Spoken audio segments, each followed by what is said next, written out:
અમદાવાદના ખોખરાની 7th day સ્કૂલમાં વિદ્યાર્થીની હત્યા મુદ્દે 5મા દિવસે પણ લોકોમાં આક્રોશ ચરમસીમા પર છે।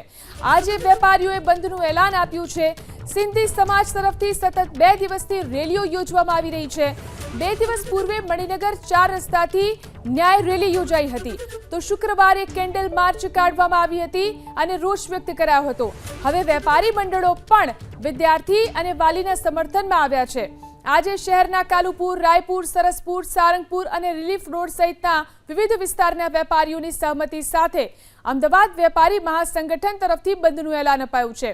આ ઉપરાંત અન્ય કેટલાક વેપારી મંડળો, એસોસિએશનો અને બિઝનેસ પાર્ક પણ આજે બંધ રહેશે। તો આક્રોશ સતત જોવા મળી રહ્યો છે। જે રીતે 7th ડે સ્કૂલની અંદર એક વિદ્યાર્થીની હત્યા થઈ છે, તેને લઈને સતત 5મા દિવસે પણ આક્રોશ જોવા મળી રહ્યો છે અને તેના કારણે આજે પણ બંધનું એલાન આપવામાં આવ્યું છે।